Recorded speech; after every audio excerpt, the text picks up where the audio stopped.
Texte du DS. 2 juillet. Je rentre, je suis guérie. J'ai fait d'ailleurs une excursion charmante. J'ai visité le mont Saint-Michel que je ne connaissais pas. Dès l'aurore, j'allais vers lui. La mer était basse, comme la veille au soir, et je regardais se dresser devant moi, à mesure que j'approchais d'elle, la surprenante abbaye.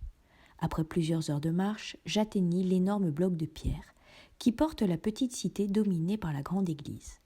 Ayant gravi la rue étroite et rapide, j'entrai dans la plus admirable demeure gothique construite pour Dieu sur la terre, vaste comme une ville, pleine de salles basses écrasées sous des voûtes et de hautes galeries que soutiennent de frêles colonnes.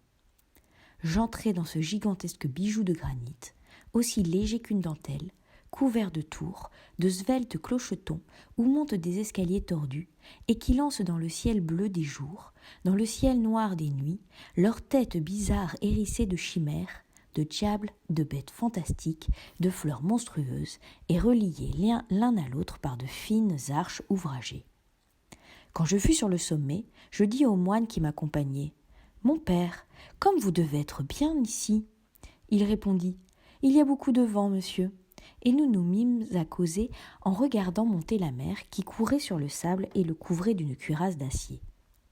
Et le moine me conta des histoires, toutes les vieilles histoires de ce lieu, des légendes, toujours des légendes. Une d'elles me frappa beaucoup. Les gens du pays, ceux du mont, prétendent qu'on entend parler la nuit dans les sables, puis qu'on entend bêler 2 chèvres, l'une avec une voix forte, l'autre avec une voix faible.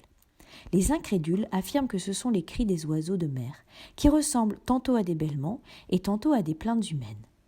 Mais les pêcheurs attardés jurent avoir rencontré, rôdant sur les dunes, entre 2 marais, autour de la petite ville jetée ainsi loin du monde, un vieux berger, dont on ne voit jamais la tête couverte de son manteau, et qui conduit, en marchant devant eux, un bouc à figure d'homme et une chèvre à figure de femme, tous deux avec de longs cheveux blancs et parlant sans cesse, se querellant dans une langue inconnue, puis cessant soudain de crier pour bêler de toute leur force.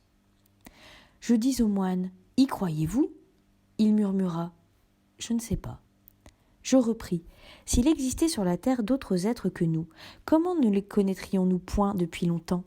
Comment ne les aurions-nous pas vus, vous ? Comment ne les aurais-je pas vus, moi ?» Il répondit : « Est-ce que nous voyons la 100 millième partie de ce qui existe ?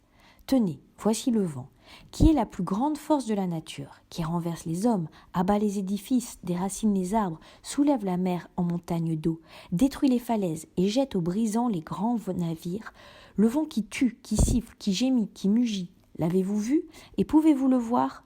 Il existe pourtant. » Je me tus devant ce simple raisonnement. Cet homme était un sage, ou peut-être un sot.